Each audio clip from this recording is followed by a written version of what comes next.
M갤러리가 생기기 전만 해도 우리나라 한강 전망 호텔 하면 무조건 여기가 진리였죠. 하나의 호텔이지만 사실상 3개의 호텔이 모여있는 곳, 대기업 SK에서 운영하는 그곳은 어떨지 또또남과 함께 알아보시죠.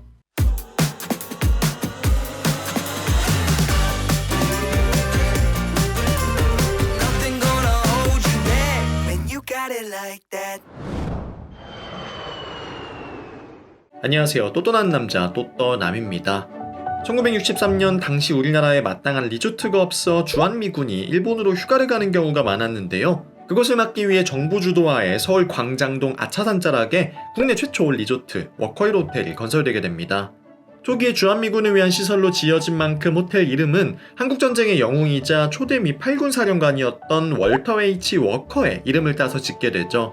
그러다 1978년 7월 오늘날 그랜드 워커힐의 모태가 된 지하 4층, 지상 18층 규모의 쉐라톤 워커힐 호텔이 개관을 하게 되고요. 2004년엔 오늘날 비스타 워커힐의 모태가 된 W 서울 워커힐이 오픈을 하게 되죠. 해외 브랜드인 쉐라톤과 W 호텔 간판은 2017년 떼게 되고요. 그 후부터는 독자 브랜드인 그랜드 워커힐과 비스타 워커힐로 운영되고 있습니다. 이 밖에도 호텔 개관 때 지어진 더글라스 호텔도 2018년 리뉴얼 후 오픈을 해서 현재 워커힐 호텔 안에는 총 3개의 호텔이 있다고 보시면 됩니다. 1973년부터 호텔은 SK그룹에 의해 운영이 되고 있고요. 워커힐 호텔 외에도 인천공항과 여수에 있는 캡슐호텔 다라큐와 공항라운지 마티나 라운지를 운영하고 있습니다. 이번 방문엔 더글라스 호텔을 제외한 그랜드 워커힐과 비스타 워커힐에 다녀왔고요. 지금부터 두 호텔을 비교해가며 자세히 살펴볼까요? 나란히 붙어있는 두 호텔이지만 두 호텔은 외관에서부터 큰 차이가 납니다. 누가 봐도 호텔 같은 그랜드 워커힐에 반해 비스타 워커힐은 전면을 유리로 처리하여 마치 현대미술관 같이 세련된 모습이죠. 외관만큼 호텔 로비도 정말 다른 모습인데요. 먼저 전통의 그랜드 워커힐 로비는 높은 층고에 구리 색깔을 띤 굵은 기둥이 두 줄로 나열되어 있어 고급스러우면서 우리가 생각하는 5성급 호텔에 걸맞은 품격 있는 모습입니다. 게다가 넓은 로비 중앙을 차지하고 있는 라운지 더 파빌리온과 그 위 천장을 장식하는 샹들리에와 스테인드 글라스까지 특급 호텔 로비의 교과서를 보는 느낌이죠. 한편에 자리한 체크인 카운터 역시 골드톤으로 색감을 맞추어 밝으면서도 무게감을 주고 있습니다. 반면 비스타 워커힐은 입구에 나무 조형물과 그 위에 미디어 아트까지 힙한 클럽에 온 느낌인데요. 호텔의 전신이 메리어트 브랜드 중에서도 가장 힙하다는 W 호텔이었기에 그 영향이 아직까지 남아있는 모습입니다. 로비는 층고가 높거나 웅장하진 않지만 힙한 분위기와 어울리는 색색깔의 가구와 쿠션 등으로 분위기를 살리고 있고요. 반면 체크인 데스크는 다소 평범한 모습입니다. 하지만 두 호텔의 가장 큰 차이점은 객실일 텐데요. 힙한 감성의 비스타 워커힐 객실 먼저 보실까요? 먼저 호텔에서 가장 인기 있는 제가 묵었던 주니어 코너 스위트입니다. 객실 바닥부터 가구까지 화이트 톤이 쓰인 것이 독특하죠. 원형 침대에 맞추어 바닥에 원형 카펫, 천장에 원형 조명까지 쓰인 것도 재미있네요. 특히 침대와 카펫은 동일한 무채색 계열로 분위기를 맞추고 있습니다. 색감도 독특하지만 무엇보다 주니어 스위트의 활용 점정은 두 방향에서 보이는 한강 전망인데요. 동쪽으로는 아직 개통하지 않은 고덕대교부터 서쪽으로는 올림픽대교와 롯데타워까지 보이는 모습이고요. 아래쪽으론 시원하게 뚫린 강변북로도 보입니다. 우리나라에 몇 안 되는 시원한 한강 전망을 가진 5성급 호텔인데 한 가지 아쉬운 점은 창문에 작은 점이 그려져 있어 시원시원한 전망이 아닌 뭔가 뿌연 전망이라는 것입니다. 밖에서 안이 안 보이게끔 하기 위한 게 아닐까 싶은데 참 아쉽죠. 게다가 블라인드도 완전히 열 수 없고 위쪽은 항상 가려져 있어 100점짜리 전망을 80점으로 만드는 모습입니다. 원형 침대 머리를 맡은 침대 모양을 살려 설치한 업무용 테이블이 있는데요. 그 위에 AI 스피커 누구와 요즘에 찾아보기 어려운 CD 플레이어, 사무용품 상자와 커피포트, 자외선, 살균기 등이 있는데 화이트 톤으로 깔끔하게 꾸민 객실에 뭔가 너무 많이 올라가 있으니 살짝 정신없다는 느낌도 드네요. 그래도 냉장고에 있는 음료수와 스낵은 무료여서 좋습니다. 침대 맞은편은 테이블과 의자, TV가 있는데 요즘 호캉스 필수품인 스마트 TV가 아니어서 넷플릭스나 유튜브 등의 시청이 불가능합니다. 화이트와 곡선을 테마로 한 객실인 만큼 욕실도 밖에서부터 곡선이 보이죠. 안쪽엔 역시 깔끔하게 하얀색 타일로 정리가 되어 있고요. 욕조 역시 엄청 큰 원형인데 진짜 커서 물 채우는데 한참 걸립니다. 아이들 물놀이 하기에도 좋겠죠. 어메니티는 록시땅 제품, 비누는 동구밭 제품이고 욕조 사용을 위한 히말라야 핑크솔트도 제공됩니다. 욕조 건너편엔 역대 호텔 중 가장 전망 좋은 드레스룸이 있는데요. 공간이 넓어서 옷도 많이 걸 수 있고 가운과 슬리퍼도 예뻐서 좋았습니다. 주니어 스위트 객실 전망을 보고 이건 좋은 객실이어서 그런 거 아니냐 생각하실 수 있는데요. 가장 기본 객실인 딜럭스 객실도 보실까요? 딜럭스 객실은 산과 강 두 가지 전망이 있는데요. 먼저 보실 객실은 산 전망입니다. 역시 하얀색으로 톤을 모두 맞춘 모습이죠. 42제곱미터의 객실은 좁지도 넓지도 않은 딱 적당한 모습이고요. 침대 맞은편에 TV 대신 긴 소파가 있다는 점이 독특합니다. 제가 가을 단풍철에 방문해서 산 전망도 강 전망 못지않게 멋진 모습인데요. 다만 역시 창문 하단이 뿌옇게 처리되어 있어 시원함이 덜합니다. 욕실은 공간은 좁아도 깔끔한 게 오히려 주니어 스위트보다 나은 모습인데요. 욕조도 있고 침실이랑 연결되어 있어서 답답하지도 않죠.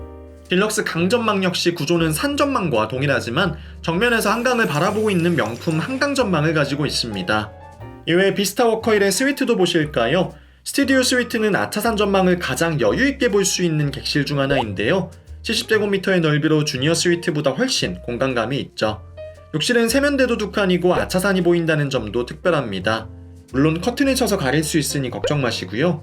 스파 스위트는 한강을 바라보며 스파를 즐길 수 있는 어마어마한 스위트입니다.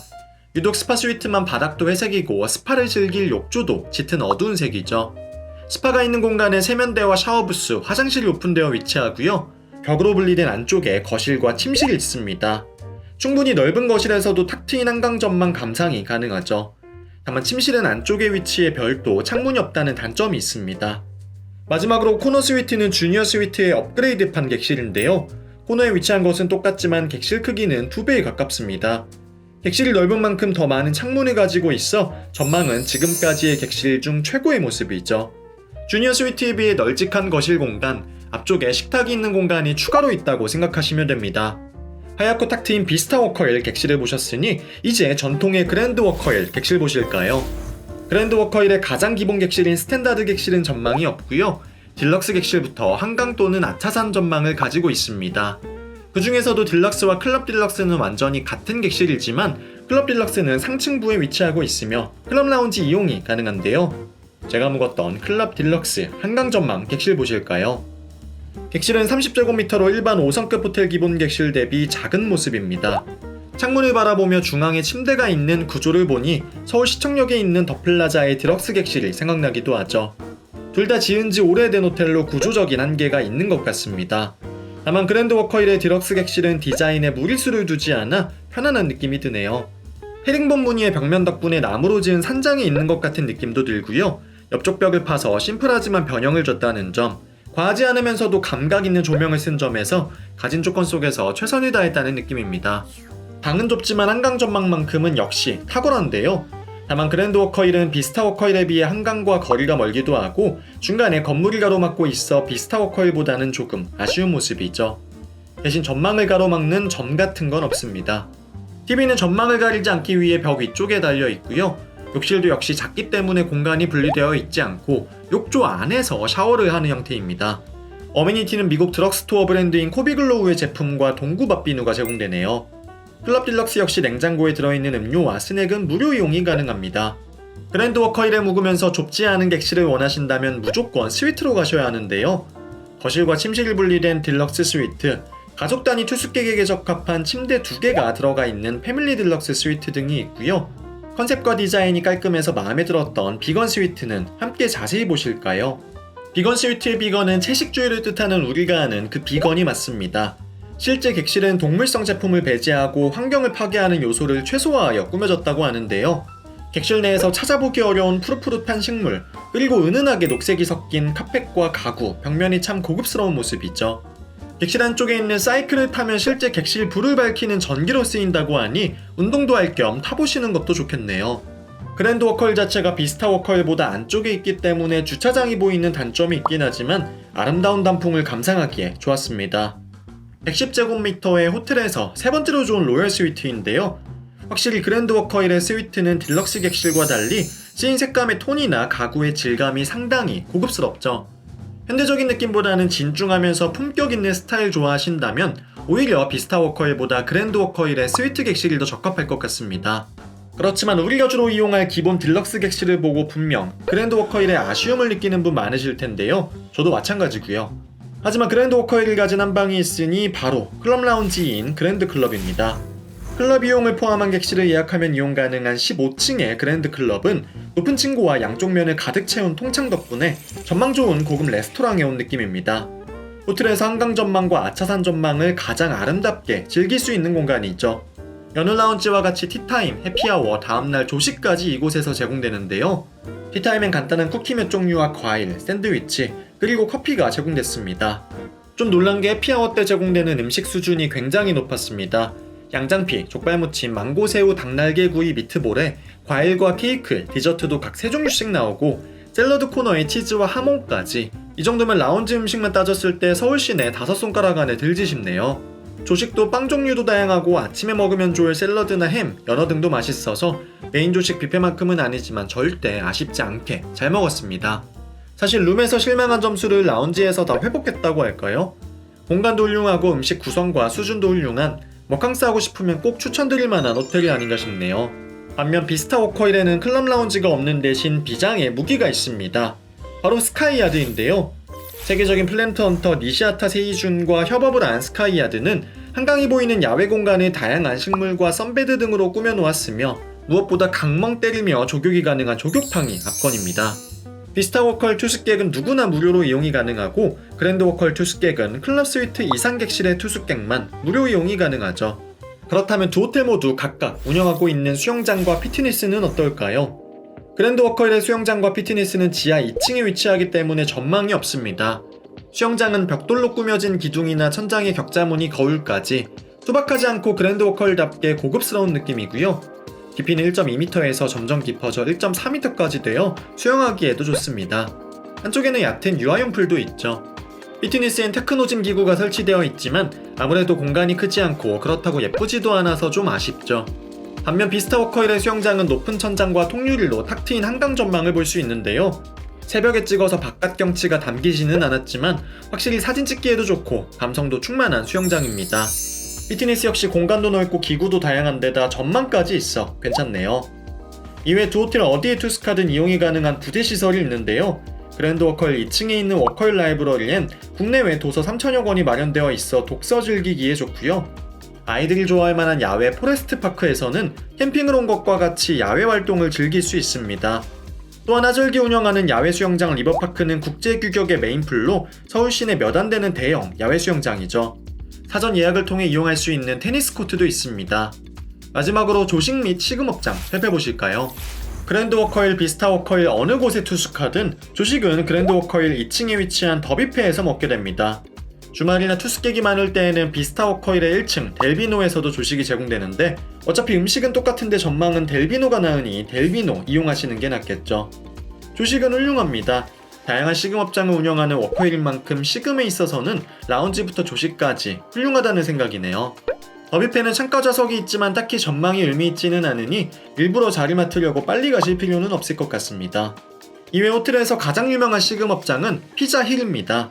호텔이 처음 지어진 1963년부터 있던 건물인데 아차산 숲속 한가운데에서 경치를 보며 먹는 피자는 유명하죠. 그랜드 워커힐 로비에 있는 베이커리 르파사주에서 할인을 받아 테이크아웃 주문도 가능한데 솔직히 피자를 가진 장소의 장점 없이 그저 피자 한 판을 이 가격에 먹기에는 많이 애매하죠. 피자는 맛있었지만 가성비는 정말 별로였습니다. 이외에 그랜드 워커힐엔 한식당 온달, 중식당 금용이 있고요. 비스타 워커힐엔 이탈리안 레스토랑 델비노, 일식당 모에기, 디제잉과 칵테일로 유명한 리바 등이 있습니다. 특히 다나은 한옥 인테리어에 한강이 보이는 야외 정원이 있는 한우 숯불구이 전문점 명월관도 눈여겨보시면 좋겠죠. 그렇다면 워커힐 호텔에 대한 또 떠남 총평은 어떨까요? 좀 가까우면 정말 자주 가고 싶은 균형이 잘 잡힌 호텔이다입니다. 호텔이 서울 동쪽 끝, 아차산 안쪽에 위치하다 보니 접근성에 있어서 굉장히 떨어지는 것이 사실입니다.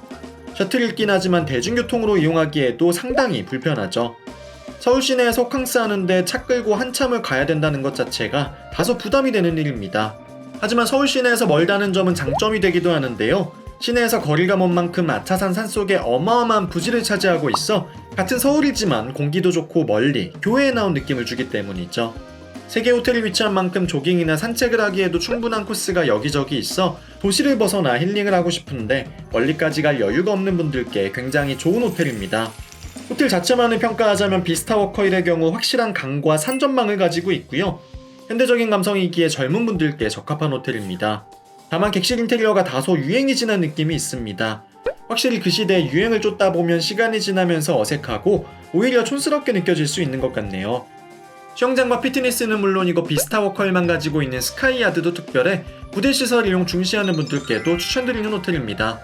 반면 그랜드 워커힐은 기본 객실이 너무 좁고 인테리어도 아쉬운 모습인데요. 하지만 클럽 라운지의 공간이나 음식 수준이 굉장히 훌륭하니 버캉스 좋아하시는 분들께 추천드립니다. 만약 스위트로 투숙 예정이면 디자인적인 면에서 오히려 비스타 워커힐보다 그랜드 워커힐 스위트가 나을 수 있을 것 같습니다. 저는 개인적으로 객실, 식음, 부대 시설 등의 균형이 굉장히 마음에 들어서 내년에 봄이 오면 버캉스도 하고 꽃놀이도 할 겸 다시 방문하고 싶네요. 오늘 영상이 여러분의 여행에 도움이 되었다면 구독과 좋아요, 알림 설정까지 부탁드리고요. 저는 지금까지 또또나는 남자 또떠남이었습니다. 감사합니다.